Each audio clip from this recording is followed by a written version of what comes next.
Por favor, señor Tórtora, indíqueme su nombre y RUT completo e inicie su exposición.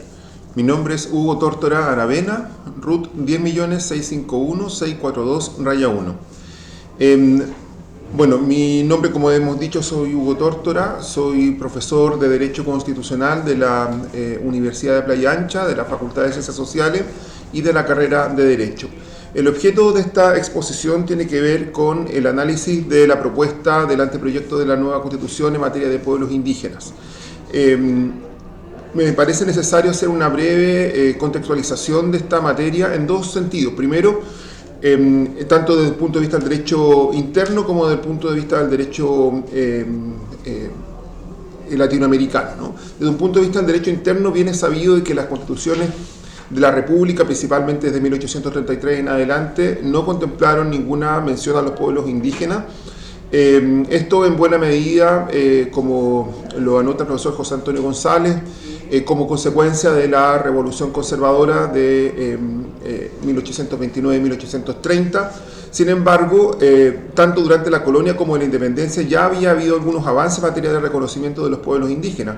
No debemos perder de vista que el año 1648 se celebra el Tratado de Quilín entre la corona española y el pueblo mapuche, reconociendo al pueblo mapuche como en su calidad de pueblo soberano, por lo tanto dotado de derechos políticos, y estos acuerdos que se suscriben a partir de ese año son archivados en el llamado libro Becerro de la corona española, donde se guardan todos los tratados internacionales con estados soberanos, con Nápoles, con Venecia, con Holanda y también con el pueblo mapuche. También la Junta de Gobierno en 1813 y el gobierno de Bernardo Higgins como director supremo a partir del año 1818. También se dicta una serie de decretos que vienen a reconocer los derechos de los indígenas o de los indios, al igual que el resto de los chilenos. Es cierto que es una mirada asimilacionista, pero que tiene la ventaja de ir avanzando en el reconocimiento de los derechos de los pueblos indígenas. La segunda mirada es de un contexto latinoamericano. La profesora peruana Raquel Irigoyen hace un distingo entre la fase del constitucionalismo pluralista y la etapa previa del constitucionalismo pluralista. Esta etapa previa del constitucionalismo pluralista al mismo tiempo se divide en el hecho colonial, de una absoluta dominación de la cultura occidental por sobre las culturas indígenas, una segunda fase que tiene que ver con el monismo jurídico del siglo XIX, un único ordenamiento jurídico común para todos, y una tercera fase siempre previa al pluralismo, que es la del constitucionalismo social integracionista, donde ya se reconocen derechos sociales y hay una leve incorporación de los derechos de los pueblos indígenas. Chile se encuentra todavía en esta primera fase, en esta primera etapa, digamos, previo al pluralismo, podríamos decir en la prehistoria del pluralismo.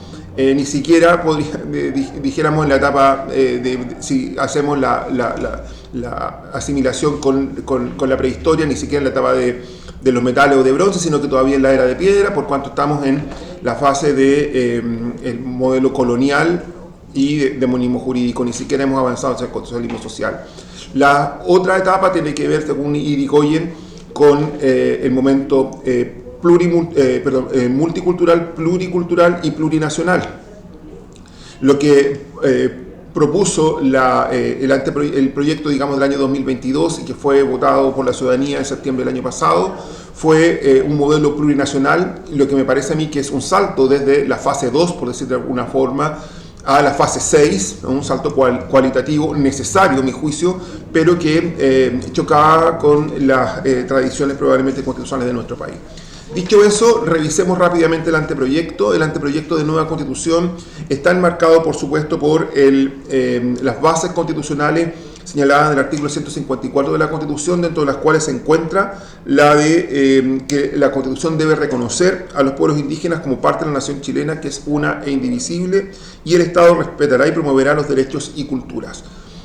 El anteproyecto se hace cargo del reconocimiento de los pueblos indígenas como parte de la nación chilena, con lo cual, digamos, da cumplimiento a el mandato constitucional y también reconoce los derechos de los pueblos indígenas, tanto individuales como colectivos.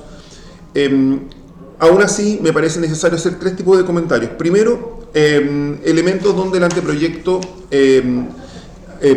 genera un avance en bases a las bases o a los márgenes constitucionales en dos sentidos. Primero, porque establece expresamente que se respetará y promoverán los derechos individuales y colectivos de los pueblos indígenas, garantizados tanto con la Constitución como por los tratados internacionales.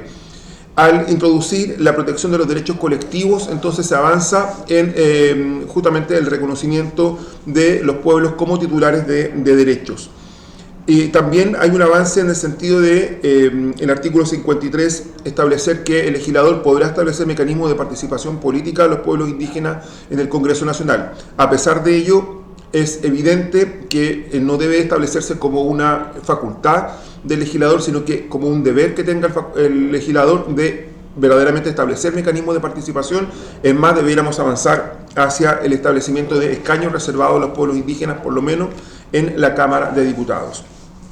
También es necesario hacer presente que el anteproyecto tiene una dificultad severa en relación con las bases constitucionales, toda vez que las bases señalan expresamente que el Estado debe reconocer y proteger no solamente los derechos de los pueblos, sino también las culturas de los pueblos, ¿no? Y el anteproyecto de nueva Constitución no hace mención a la protección de las culturas, solamente la protección de los derechos, con lo cual esta insuficiencia perfectamente podría ser objeto de un requerimiento ante el Comité Técnico de Admisibilidad por omisión a uno de los mandatos contenidos en las bases constitucionales del artículo 154. Es cierto que el 7.2 del anteproyecto alude a la interculturalidad, pero en el fondo lo que busca ese principio es generar un diálogo respetuoso entre las culturas, pero no valorar a cada cultura por sí misma, sino que siempre en clave relacional vinculada con las demás culturas. Por lo tanto, aquí falta algo que tiene que ser reconocido.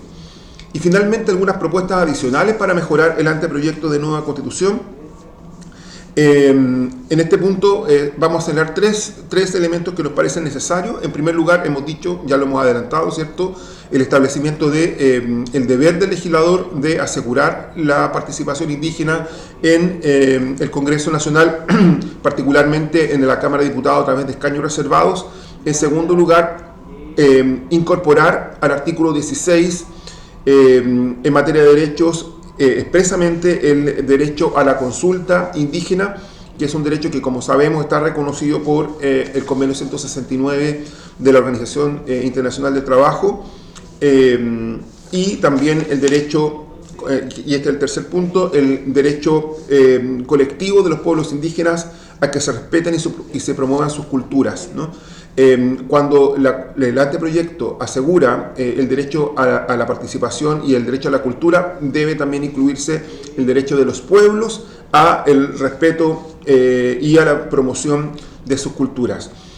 Incorporar tanto el derecho a la consulta como el derecho a la protección de sus culturas en el artículo 16 también daría derecho al mismo tiempo a interponer el recurso o acción de protección tanto ordinario como especial generado en el artículo 26 de la Constitución. En definitiva, el anteproyecto de nueva Constitución se ajusta a las bases constitucionales, genera un avance en algunas materias, solo no se ajusta a las bases constitucionales en lo relativo a la protección de las culturas, y en ese sentido se hace necesario incorporarla, pero también se promueve, ¿cierto?, y se invita al Consejo Constitucional que incorpore normas sobre escaños reservados, sobre protección de la cultura como derecho colectivo y también como la incorporación del derecho colectivo a la consulta indígena. Muchas gracias. Agradezco su presencia y participación en este acto significativo para el desarrollo de nuestra nueva Constitución. Muchas gracias. Gracias.